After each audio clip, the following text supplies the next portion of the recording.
Portugal, there's a YouTube show full of fun facts you need to know. Hola, bon dia, alegria. Munson here with the Good Morning Portugal show, the live stream, the podcast, and of course the Portugal Club, where I'll go for my aid memoir to have a look at what we're talking about today.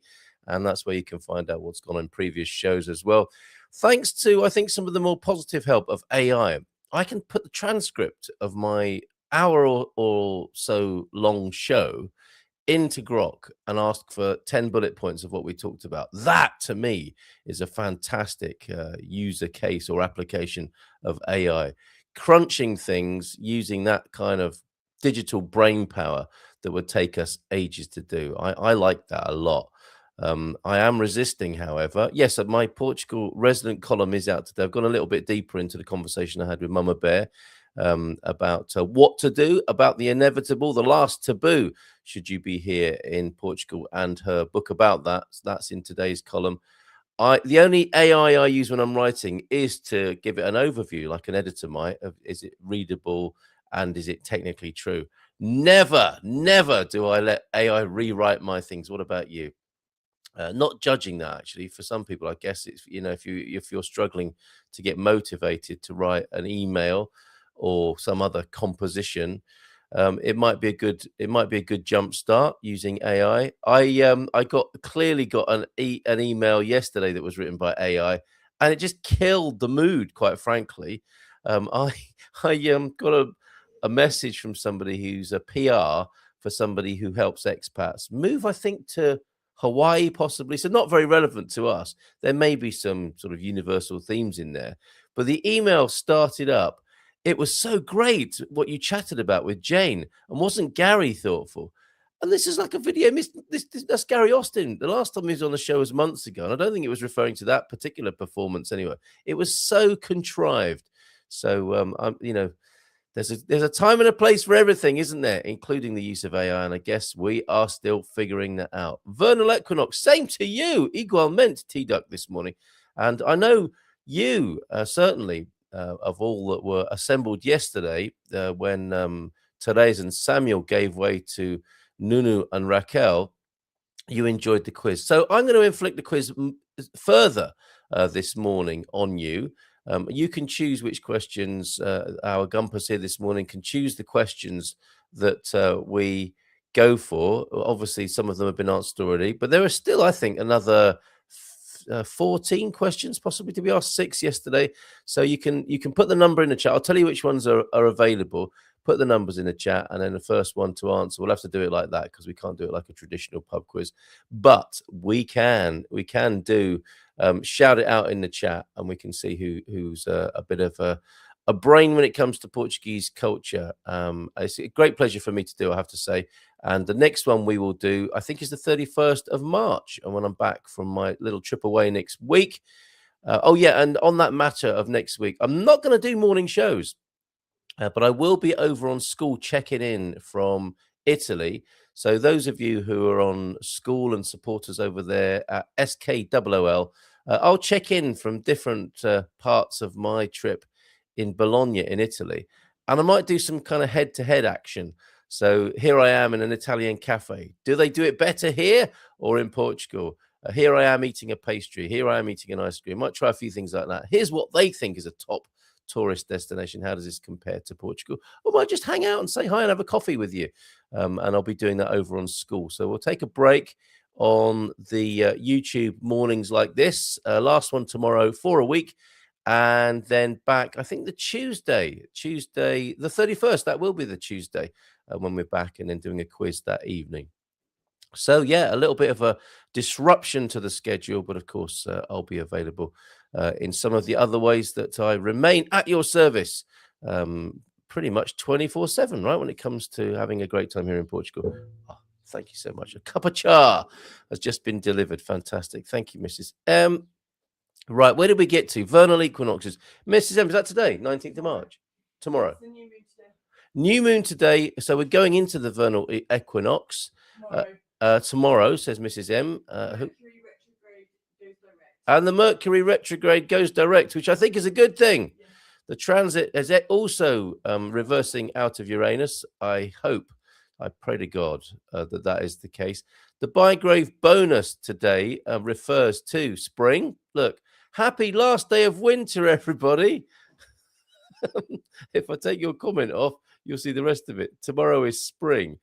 Well, yes, allegedly. It doesn't feel like it, I have to say. Samuel and Therese have made their presence felt. I don't know which one is causing the rain, whether we've moved on from Samuel to Therese.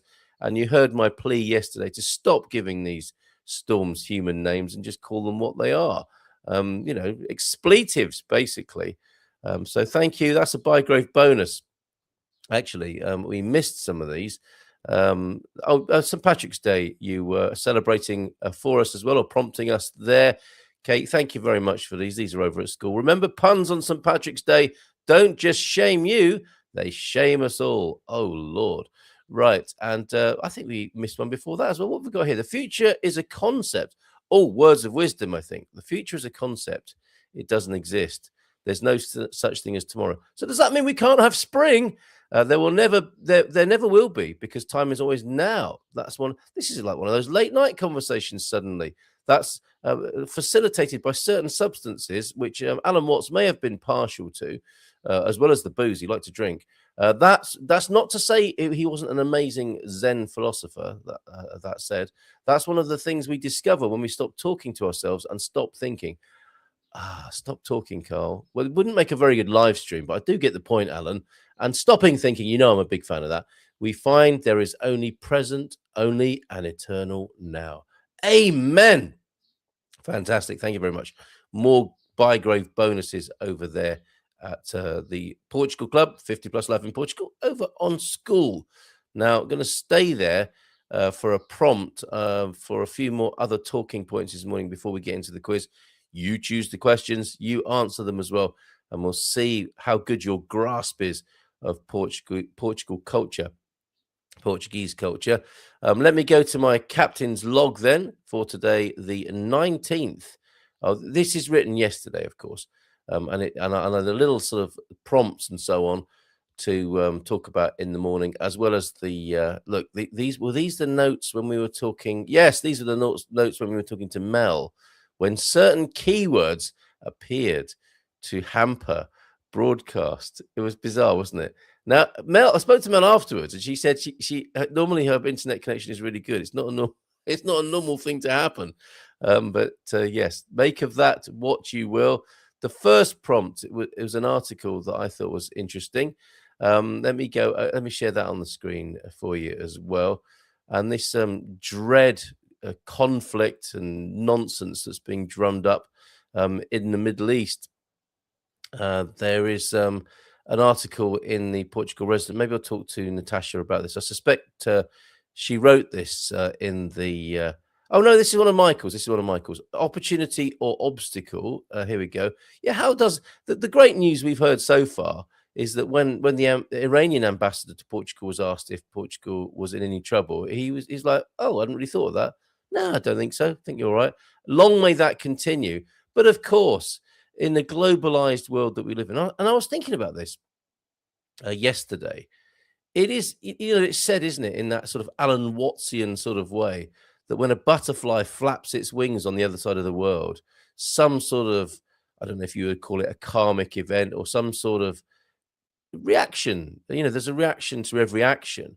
But that would have appeared to be intense at the moment, wouldn't it? And sped up and a little bit too obvious for my liking. Wouldn't it be great for us human beings and the way that our natural scale operates, that a sexually frustrated or even perverted psychopath might not be taking drastic actions, and I mean all of them, by the way, might not be saber rattling and then edging us into conflict that none of us regular people want.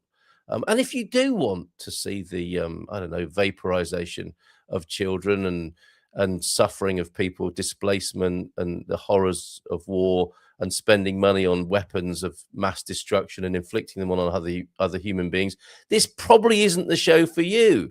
And if you've come to some sort of contorted rationale as to why that might be a good reason in the long run and the ends justify the means, I think as well this might not be the show for you. But I mean, you feel free. It's a free world. Keep on listening if you want to. But the point I'm making is that and I'm aware of being part of this at the same time because of the article I'm about to read. But we do live very much in each other's business, don't we, in a globalized world, in a way that presumably more than a couple of 100 years ago, what happened on the other side of the world stayed on the other side of the world, and that you took care of business on your own doorstep because that's all you knew. But now the way we've structured things, we have a social internet, don't we? And in fact, what we seem to have is a neurological internet, don't we? And we have a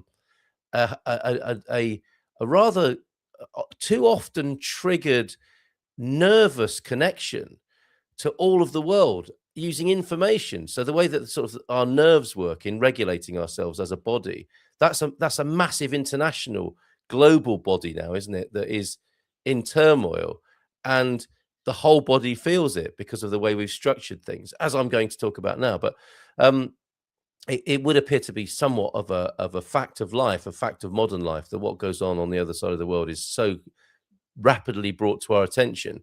And the way the economy works, of course, any localized action that disrupts oil production and so on is manipulated in such a way that then becomes a very real proposition. Even though you're living a beautiful life here in Portugal, certain things are bleeding their way into your existence here, which I'm sure we'd all rather not have in our lives, apart from these idiots who keeps persisting with their conflict mindset and their power obsessions and so on.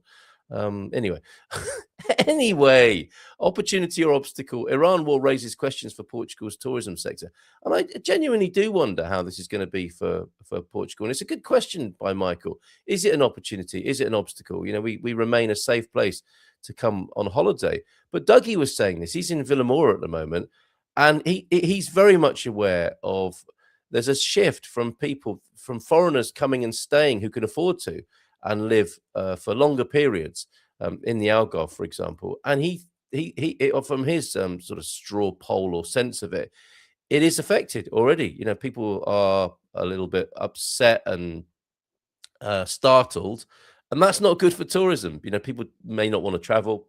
They're tightening their belts. They're concerned about the future with whatever happens, and sort of second guessing the worst. So movement is a little bit restricted, spending is restricted, and we go into this contraction. But at some point, people say, don't they, sod it, I need to get a holiday. And if you are in that condition and you're outside of Portugal, come and see us over here. We have a wonderful country. As Michael's pointing out here, as the war in Iran enters its third week, the world continues to grapple with another major conflict which threatens to plunge it into a global recession. Yeah, but don't worry, it's part of a plan. In Portugal, tourism officials are debating whether the war could pose an opportunity for the sector, though they agree that in the end, war benefits no destination. Will we learn that, us human beings? Who benefits with war?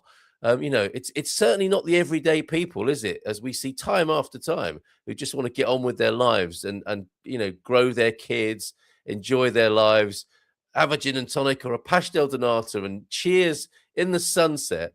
I'm not aware that, of course, there will be arguments to say, yes, we need war so that can happen. Anyway, while some analysts have suggested that countries like Portugal could benefit from a shift in tourist flows away from the Middle East, most leaders within industry are pushing back firmly against that idea. For them, the message is simple: war is not an opportunity. And I would tend to agree with them. Who benefits? Follow the money, honey, as ever.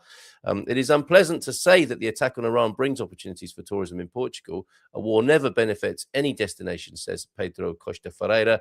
But again, they've got bills to pay, haven't they? They would like tourists to come here instead of going somewhere else where people are becoming increasingly afraid to go. And this is a real thing. People are saying this to me. Even parts of Europe. The further over this way you come, probably the better, right?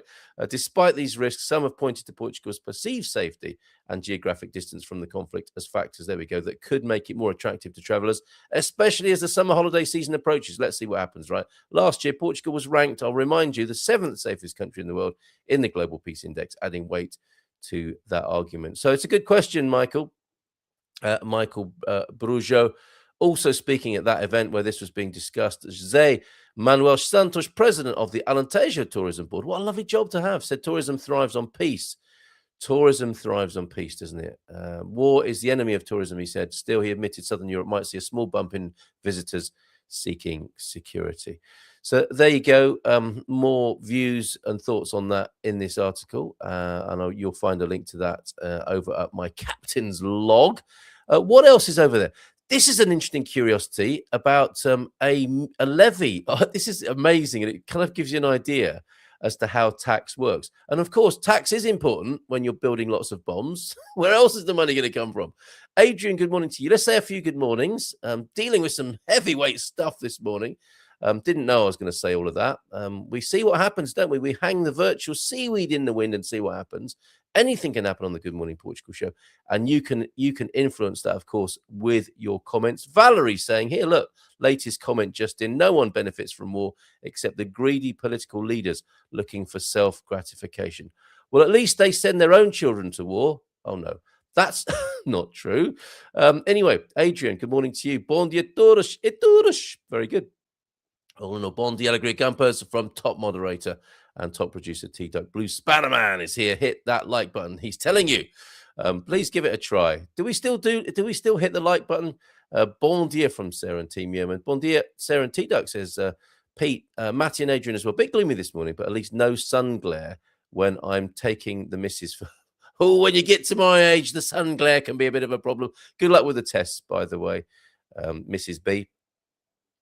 Solar Life Portugal 657. What happened to all these names on the screen? Used to be different in my day, and I remember when that sea behind me was fields. You know, I remember when Facebook was fields.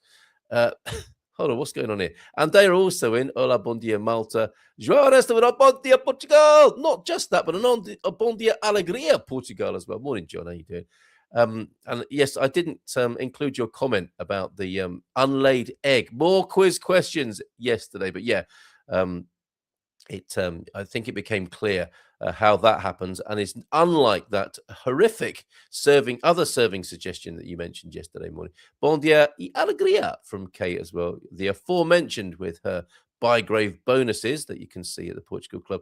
Bon dia alegria from the PT Country Bear as well. Good morning to you. And bon dia feliz dia do pai. Is that today? Really? I thought that would be on a Sunday or the weekend. Is it Father's Day today in Portugal? Tomorrow is the first day of spring. Let's see. Let's find out. I ordered that book, What to Do When Somebody Dies in Portugal, should be delivered today. As long as it's not Pack delivering it, right? Or Park. Hopefully, hopefully Amazon will find you and deliver that to you. The irony of a death book not turning up, right?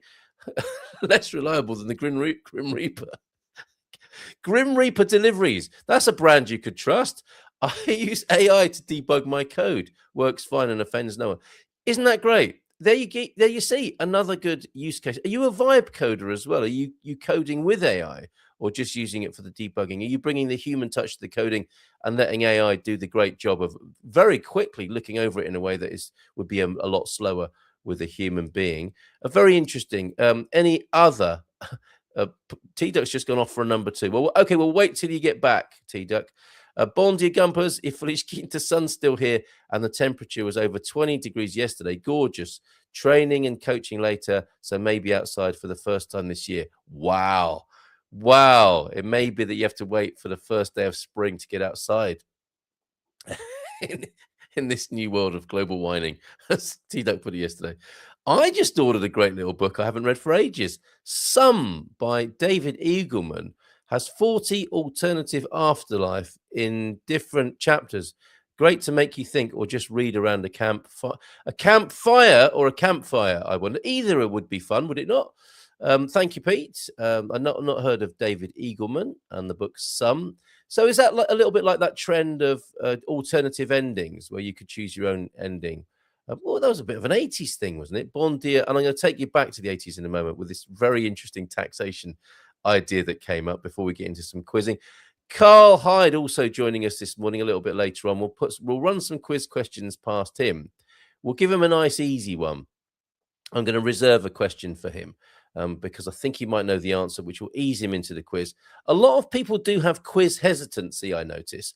and it's a condition that seems to be growing. Quiz hesitancy, but as soon as I've got my hands on them and they've answered a few questions, people, I really like this quiz, and some of them, as you saw with Raquel yesterday, get really rather competitive as well. Morning, Mike. How are you? Bologna. Say hi to Kim Antonelli for me there. Kimmy Antonelli. Who is that? Who is Kimmy Antonelli? Have a lovely time making memories with your daughter next week. Oh, yes. Thank you, Pete. Who doesn't like a disruption first thing in the morning? Depends what to. Although he will be in Japan. Oh, okay. So Kimmy Antonelli is an F1 driver. Am I going over at the same time? Oh, is he from Bologna or is there a F1 action in Bologna?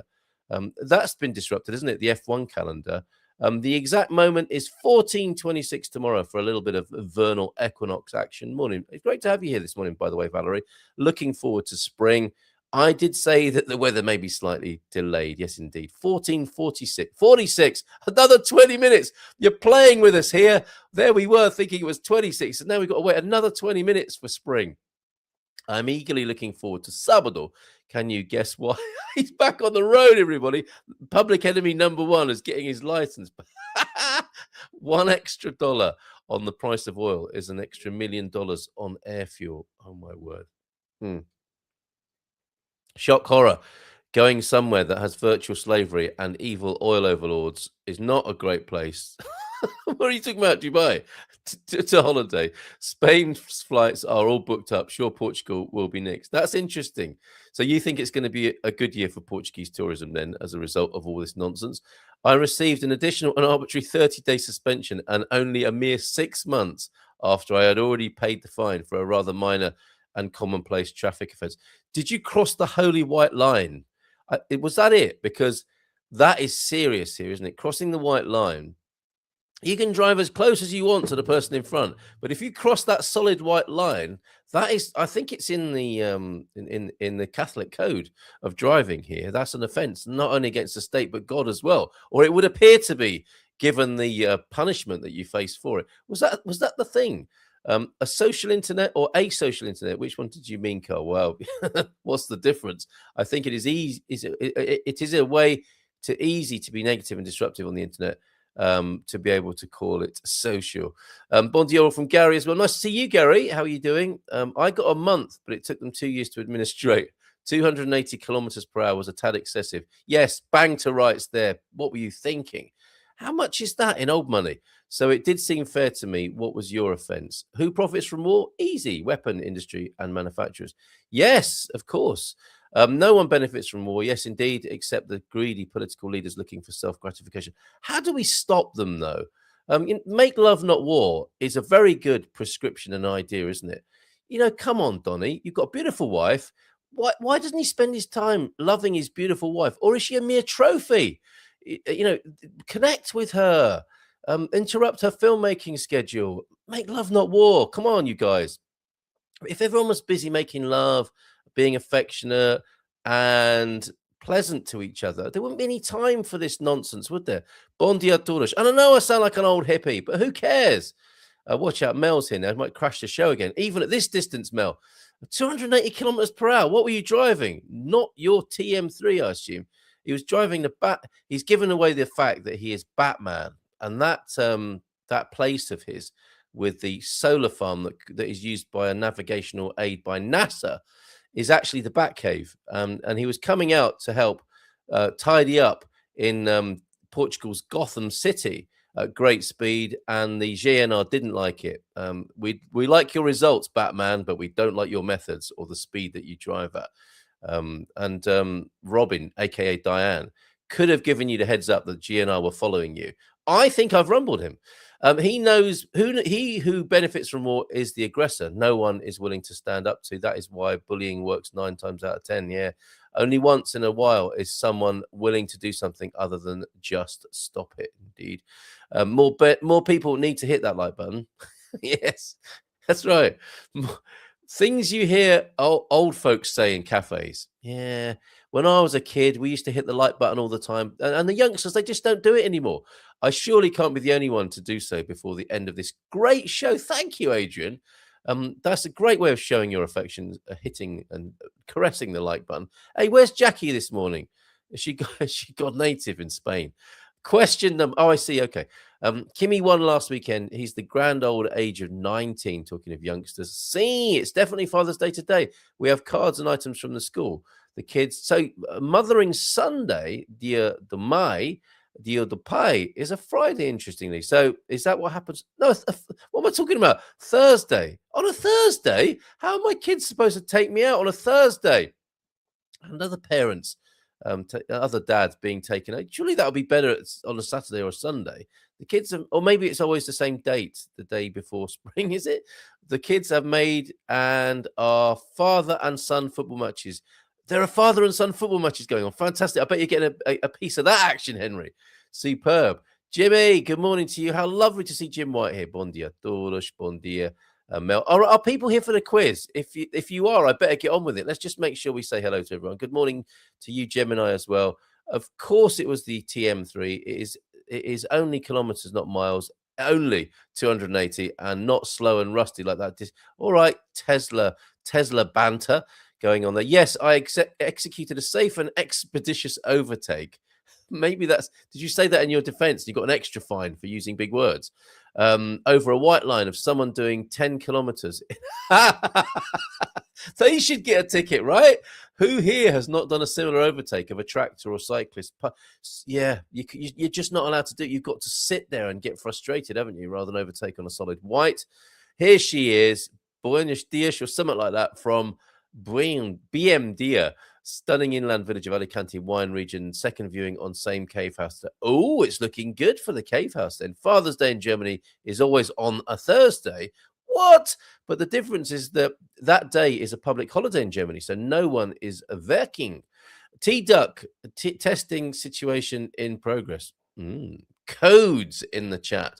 Let's go to... I wanted to tell you about this... This is how tax can work, right? This is where your tax goes to afford all those weapons. Although Portugal not taking part in that so much, perhaps, thankfully. Where are we? There we are. This is funny. This is funny. Just quickly before we get into the quiz, and we'll have Carl join us as well. Let me just send him the code so that he can jump on and be with us this morning. Where are you? There, he has got the code, but I didn't. Maybe I didn't remind him that he can use the same code. It's the same code, and it's the same Calendly link if you want to book yourself into the show. Excuse me a minute. And there's a cat roaming suddenly into the studio, so it's all looking like fun and games at the moment ahead for the next half hour after the heavy-duty war talk this morning. Levelzio often says things about Portugal on X. In Portugal, apparently you pay up to €7.50 when you buy a laptop, and it's called the copyright levy. You pay €4 per terabyte of storage in the computer. So for a MacBook Neo 13-inch with 512 gigabytes, that's €2.05. Guess what, though? It's a regulation made in 1998 to compensate artists for you illegally sharing MP3 files, which nowadays, of course, doesn't make sense anymore since we have Spotify and YouTube. Much of the money doesn't even... Here's a familiar pattern. Much of the money doesn't arrive with artists, by the way. 30% is taken by the organization collecting the tax. Somebody did very well suggesting this to the government in 1998 and still does some 28 years later. 30% is taken by the organization collecting this levy, and a lot of it remains unclaimed. And some of that goes again to the organization collecting the tax as operational costs. This, you see, we can have the debate, can't we, about taxation and whether it's, the right thing to do in a civilized society, or whether it's theft and often used in an inappropriate and inefficient way. It could be both, couldn't it? It could be a Mel situation, not a but an and. Yes, it might be quite good to collect money from people to share on shared resources, to invest in shared resources and help the less fortunate. Yes, why not? But shall we collect it efficiently and make sure it goes to the right place? That bit can go a bit wonky, my friends. It would appear. And that's a really good example of it, isn't it? Some Quango got set up, did it not? In 1998 for a good cause. And there's still somebody milking that. There's an office somewhere dedicated to the collection of a levy to help musicians. And it looks like not much of it is getting to the musicians, but quite a lot of it is going to the people who run the organization. Right. Sorry if that hurts extra bad if you've been filing your tax around now. Let's have some quiz fun in this. I think people are liking the quiz. We've got some big numbers watching today. Well, it's all relative. We're a tiny little niche. Who doesn't like a tiny little niche first thing in the morning? And we seem to have quite the spike on X. We're broadcasting again on X. That was broken for a little while, but we're back on there. Good morning to you if you're watching on X. Give us a shout out. Can you comment from over on X? I would like to see that because I don't think we've seen it before. Just give us a yes. We can hear you on X, and this is how the commenting works. If you're over there, did we do the presidential? We did do the presidential primer, didn't we? And I don't think we did question number 2 then. No, I can't show you that screen because that would mean that you see all the answers. Okay. I do need to make a little bit of a banner, however. Carl Hyde, are you ready for some quiz action? No. He's going to go if I keep. Right, okay. Live. Quiztastic fun. Should we go with that? So that people can on X, as you scroll past on X, you will see that the Good Morning. Where's these multilingual, transsexual type keyboards are I don't know where anything is a lot of the time. Don't know what language I'm in or what gender or whatever. Quiz. Let's go for quiztastic. Okay, live quiztastic fun this morning. There we go. Okay, let's go for that.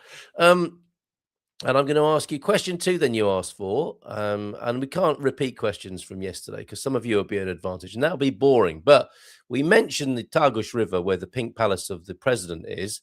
The Tagus River is the longest river on the Iberian Peninsula, which flows through Spain and Portugal before finding its outlet in the Atlantic Ocean in Lisbon, of course. And Carl can see that pretty much from his house, so he might be at an advantage here. It is known as the Tagus, the Tajo, and the Tejo. If you want to sound Portuguese, which of these 3 names should you use? Should you say Tagus, Tajo, or Rio Tejo? Which one of those if you want to sound more or most Portuguese? Let's give him a nice big round of applause. Bring him onto the screen. Oh, my word. Bon dia. Bon dia to you. I don't have one of those. How are you? Only the best will doodle do. Yes, only the best will doodle do. Is that your catchphrase when you're talking to real estate clients? Yeah, that's how I seal the deal. You know. Sounds like Phil Dunphy or Homer Simpson, doesn't it? And they're thrown it. Yes, give me a pen. I want to sign on the dotted line with this guy. A physical semblance with Homer Simpson, but I think that's about where it is. Yeah. You do like a donut, I've noticed. You're a bit partial to a bolla de Berlin, aren't you? When I brought them down from here, and a few beers as well. So. And a few beers as well, yes. And you, as if by production magic, you are illustrating this question for us, Carl. Is it the Tagus, the Tajo, or the Rio Tejo? Have you ever wondered about this? Do you say Tagus or Tejo? I remember being on this show a few years ago, and I think I called it the Tagus, and you said, "Oh, that's an interesting thing to call it," because I thought it was called the Tejo, and then I thought, "Oh, damn, I look like I don't know anything because that's what I've always called it." I always remember that, and then I looked into it, and everyone says it's the Tejo, but I'd called it the Tagus, which is the correct answer. If you want to sound most Portuguese people say Tejo, but actually they don't say Tejo. They say Tejo, like they say obrigado. So it will be Rio Tejo. And Tajo, you definitely don't say because that's what the Spanish call it when it's flowing through their part of the peninsula. Tagus is okay. And I actually remember asking an Uber driver when I was new to Portugal, as we were driving down the embankment there, where we were heading towards Belém or somewhere like that, or the airport. I can't remember which way I was going, but I said, I was trying in Portuguese to say, is it the Tagus or the Tejo? This must be about 8 years ago or something. And presumably I was asking a Ukrainian driver who probably didn't speak much Portuguese either. And he's looking at me like I was a complete idiot, which, fair point. but he didn't. I don't think he knew.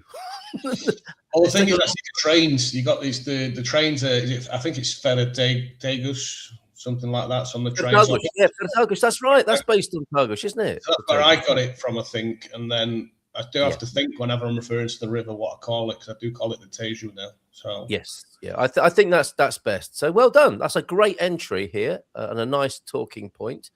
I think we should stay with the bridge because it's in the picture behind you.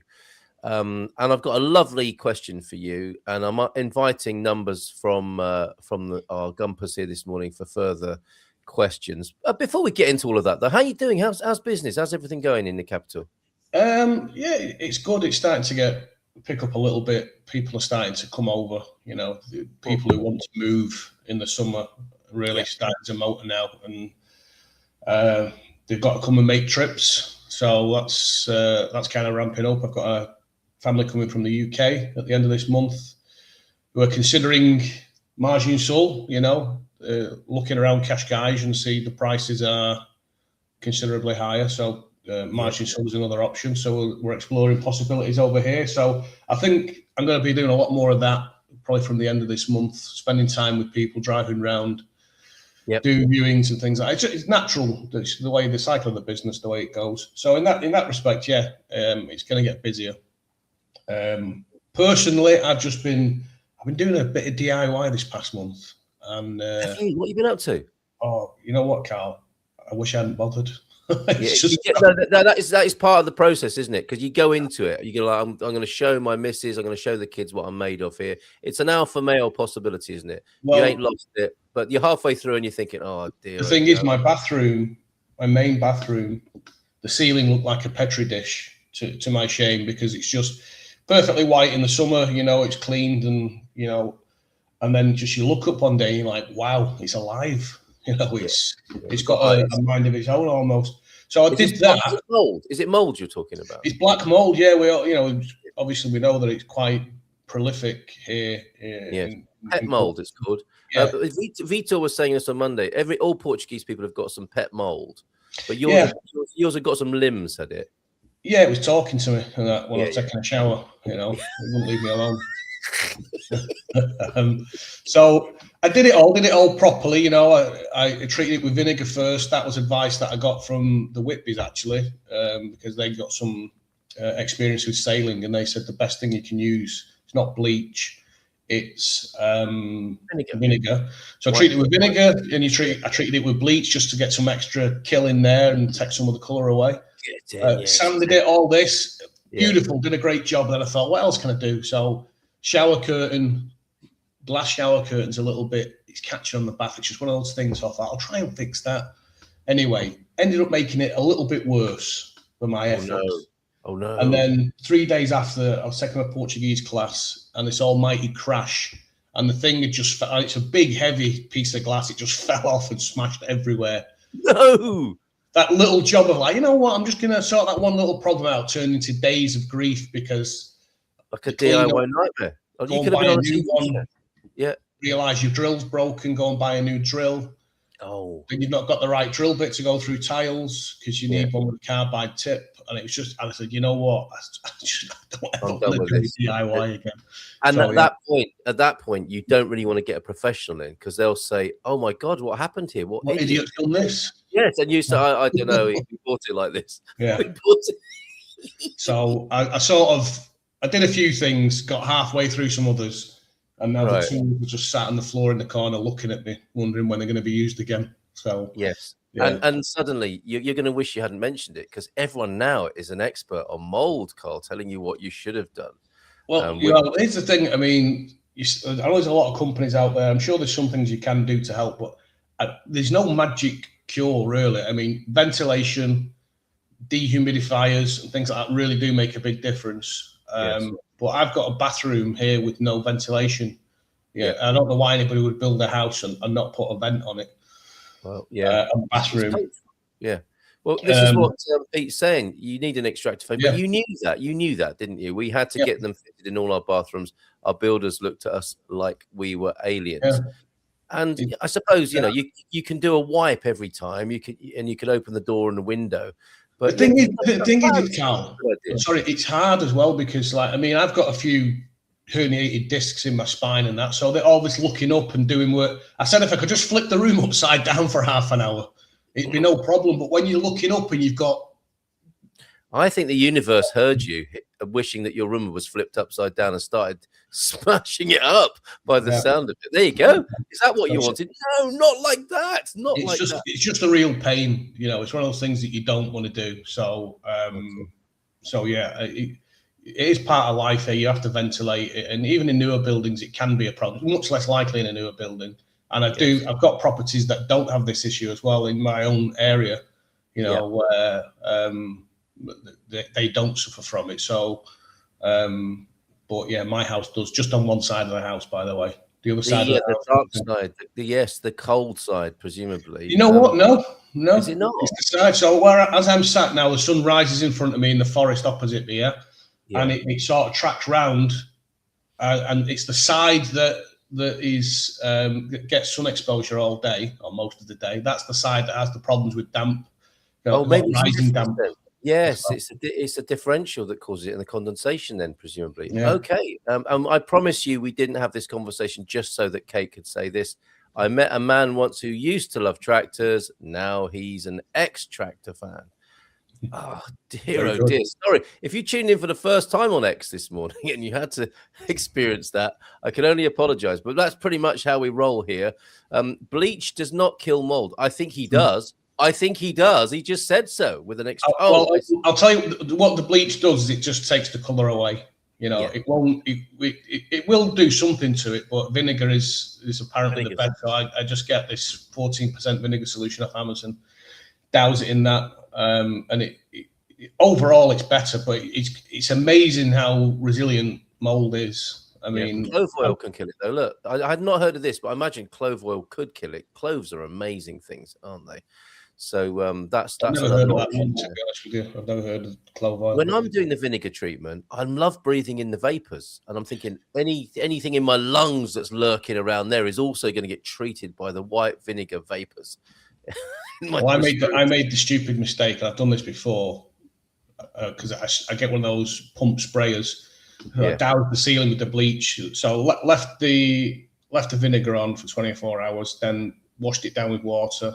Then I went in with the bleach and make sure you. I didn't want to ventilate because you don't want the bleach drops going around the house. So I just thought I'll be in there for a minute. So I pulled the thing up and just.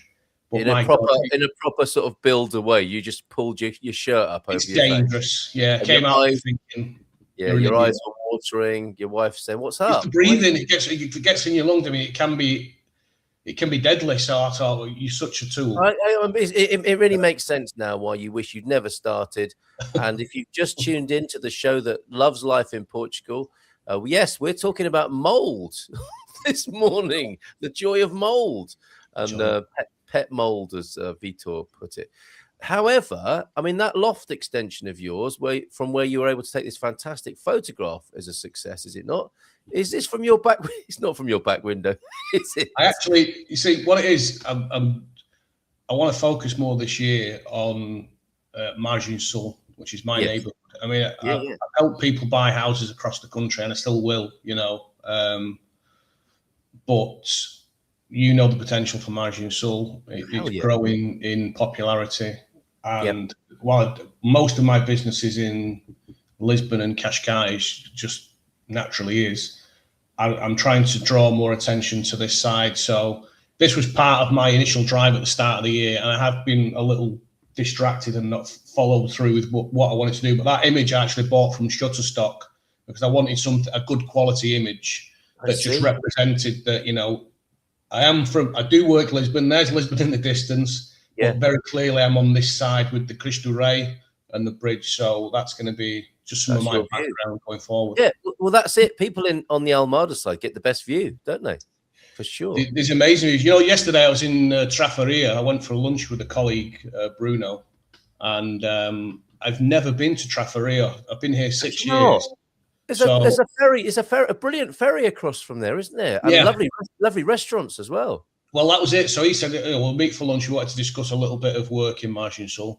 So he suggested this place. I forgot the name now, but yeah, just right on the water. You've got the industrial sort of I don't know, the silos and that there, which even that's impressive. When you're seeing sort of huge industry up close, and then across the river, I think you're looking directly across to like Belém, places like that, and then Lisbon further the other way. But yeah, it's an amazing place. A tiny little dot of a place, but again, I get people asking for properties in places like that because they want that easy access. You can jump on a ferry, be across. I think it's something like 15 minutes from that ferry port. And you can put your car on it. That's the one you can put your car on. Yeah. Yes. Yeah, incredible. You've got Porto Brandão, I think it's called, just a bit further along. There it's just people, and then the one in Traffaria. I nearly used it one time. And then I've been across this, but it's great. Really enjoyed discovering that. And what was the food like? Because there's some good restaurants in the Keys, right? Yeah, the food was great. What was the name of the place now? I had I can never pronounce it. Lagartos, it's like pork, basically. Yeah, it's like little strips. It translates as lizards, doesn't it, or something ridiculous? Like that. Little strips of pork. Yeah, but I had that and couple of small beers, and we just sort of talked about business and that. But it was busy, and there's a lot of locals in there, and there was a lot of seafood, and people eating mussels and stuff like that. So that it's going to be good if you're busy in a place like that, and because it is a small place, Traffaria, and you're doing something right. So a great place. Margem Sul Gem there, Traffaria. I highly recommend it. It's very Portuguese, isn't it? It's authentic Portuguese life on that side of the river. Yeah, there's a lot of like properties that need renovation and that there. Yeah. But you do see some, like as I was driving in yesterday. I was in an Uber actually. That was another experience. A horrible drive there, gotta say. It really was just so the drive. I got out. I felt nauseous. It was just dodging every pothole, just like last second, like dodge that pothole, get right up to a speed bump and hit the brakes so you could go over it gently. And I got there and I was like, oh my God, if this was to go on for another 5 minutes, I'd have to jump out. It's awful. Really, that bad? It was. It really was. It could have been worse though, mate. You could have had Pete as a driver. I know what Pete's like. My kids think he's a great driver. In his Tesla, they were very amused by it a few years ago when we went up there. But yeah, well, I think the problem is no one can complain at those speeds because your face is stuck to the seat and your cheeks are like back by your ears. You're at Mark 1, aren't you? And you can't say anything anyway. Only your eyes are communicating utter terror. Yeah. And Diane couldn't tell him to slow down because she couldn't speak at this speed. 174 it is. Thank you. Count your lucky stars. He's not an local Uber driver. He hated driving in Lisbon. Well, the thing is, all the damage that's happened across the country is far worse in central Portugal, as everybody knows. But the roads here have just been completely obliterated. I mean, everything is just potholes. And there's some roads near the kids' school, and they've filled the potholes in twice now, and they still just wash it. Getting rained out again. My goodness. I just don't know how it can be possible that you can fill it in twice and it still washes out. You're clearly not doing it. Yes, that's why in the UK they're not bothering. It's pointless. Yeah, right. I've seen a guy on Instagram who goes and he plants, he gets potted plants, like flowers. That's a nice idea. Yeah. He gets a bag of soil when he's sort of calling out the council and just, put some little, I don't know how. Yeah, but nice sort of snowdrops or crocuses, daffodils this time of year. It's very nice. The other approach I saw is a chap who drew some rather immature sort of schoolboy phalluses around the potholes. That gets the council out to cover them up with a bit of tarmac. Right. Quiz question then, and you're beautifully illustrating this. This is fantastic. Thank you. There's some factoids about the bridge behind you then to Carl's left on screen there. It was built remarkably fast, Carl, and a world record holder at the time. Construction began in 1962 and finished just 45 months later. Ahead of schedule, so no jokes about Portuguese bureaucracy here. Thank you very much. Different time in Portugal's history, of course, 1962. At inauguration, it was the 5th longest suspension bridge in the world and the longest outside of the United States. Quite the boast for Portugal. Its central span beats the Golden Gates, to which it's often compared due to the similar design, color, and American engineering company involved. And when I did this question on Tuesday, they were saying actually it's the Bay Bridge, not the Golden Gate, that it gets compared to. There was a point of order there. If you know San Francisco, as I know some of you do, you might be able to tell me or confirm that. It's a 2-level marvel. Sorry, go on, mate. A client told me a few years ago, she said there's a fog that comes in on that bay, and it's called Carl. The fog that rolls in, it's called Carl. She thought it was very amusing. I said, right, okay. I said, she's not to be offended. I said, I'm not offended. That's fine. Well, you know what? Carl. Yeah, I think Carl it can be a term of derision in the United States, can't it? It's like sort of dumb guy Carl jokes. Really? And then when you see Kingpin, the movie Kingpin, Munson is also a put down. So you've been Munson. I've been dealt a really savage blow. It's best for me not. Oh, it's definitely not the Bay Bridge. Okay, thanks, Tito. Yeah, best for me not to go to the United States. Well, I'll tell you another thing. My brother some years ago was dating an Albanian lady, and she couldn't bring herself to say my name because apparently in Albanian it means something quite rude. Really? It's a slang word, yeah. Well, you brother then instead, brother. But she just couldn't. She said she will never say your name because it's. We've been dealt quite a difficult hand, I think, here. Anyway, 2-level marvel. The upper deck carries road traffic, as you know and love, and Lee does as well. With a toll is northbound into Lisbon. You have to pay to get into Lisbon. You don't have to pay when you're escaping Lisbon. While the lower deck was added in '99 and is used for trains, the Fertagos that you mentioned, and that is a wonderful thing to do. Go across on the train. The roadway sits about 70 meters, 230 feet above the water, allowing large ships to pass underneath easily. And that's great. When you drive over there or go on the train, there's a ferry coming through underneath. It's all of life is there. There's a plane flying overhead. It's fantastic. Bridge appeared in the James Bond film On Her Majesty's Secret Service in 1969. What was the bridge called before it was called the Pont 25 de Abril? That's the question, Carl. What was it called before it was the Pont 25 de Abril? Do you want me to answer it? Yes, over to you. Well, it'd been the Pont Salazar, something like that. Correct. You see, why were you afraid? Why were you afraid of this quiz? You're very good at this. It was the Salazar Bridge before. Yeah. And I guess that's why it got built in 45 months. No messing about at the time. A great question for you that I'm going to scroll to while you're here. Thank you for being here this morning. And we'll have Veronica back next month. She's traveling at the moment, can't join us this morning, but looking forward to chatting to her next time. Over to the autonomous regions. And of course, you were singing the praises of one of them last time you were here. And we had some lovely photos. That video of you feeding the birds is really lovely. I really like that. We're going back in the summer with the kids. We're going to have 10 days. What a lovely idea. They're going to love it, aren't they? Yeah. Right. This is a great question for you then, and I imagine you've tried it. What is widely considered Madeira's national traditional drink, which mixes aguardente de cana, sugarcane rum, honey or sugar, and fresh lemon juice or other citrus juices? The fresh lemon juice version is called the pescador, the fisherman's version. Sometimes there are orange, passion fruit, or tangerine variations. I imagine there are all sorts of variations. But what is Madeira's national drink called, Carl Hyde? As somebody who does like to partake in the occasional drink, I know that this is it's called poncha. It's poncha. 100% so far. You are ruling, bossing this. And it's lethal because it's easy to drink. And if you're like me and you'll drink beers through the day and then just intersperse it with some ponchas, yes, you may struggle to get home. Yeah. Okay. So correct answer, poncha. Doing very well with the quiz. However, and it is very similar in design and color to the Golden Gate Bridge. That is the Pont 25 de Abril. The other part of my autonomous regions question is, what is the Azorian drink that is grown on Europe's only commercial plantations of that kind, on San Miguel to be exact?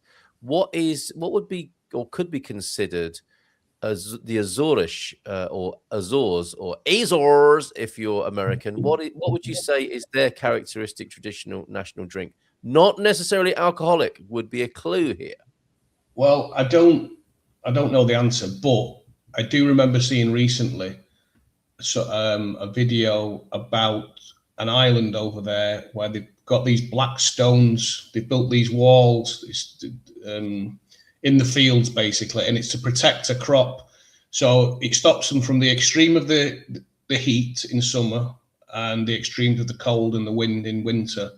And they grow a particular crop within those, I believe, unless I've just dreamt this. And I'm not sure if it's related to their national drink or whatever, but that's just a little side fact. But I don't know the name, sorry. All right, okay. It is tea. The answer is tea. Well, it's not tea then. They weren't growing tea. Yeah. Right. Goriana tea, cha, from black and green teas are a unique Azorian staple. Light, floral, and a nod to 19th century British influence, of course, when Catherine Braganza went over and asked for tea and changed the habits of the English and the British subsequently, or as a result. Many visitors call it a national non-alcoholic drink. So amazing that Portugal grows tea, albeit over there in the autonomous region of the Azores on São Miguel. And it's Europe's only commercial tea plantations. Oh, right. Okay. Yeah, because you did say that in the original part of the question. Yeah. So you've done very well. I think you got 3 out of 4 there. Great show, Carl and Carl. Have a wonderful day, everyone. Off to see if we can find a vein. Oh, the things you do, right? Living the dream, mold, finding veins, and getting speeding fines.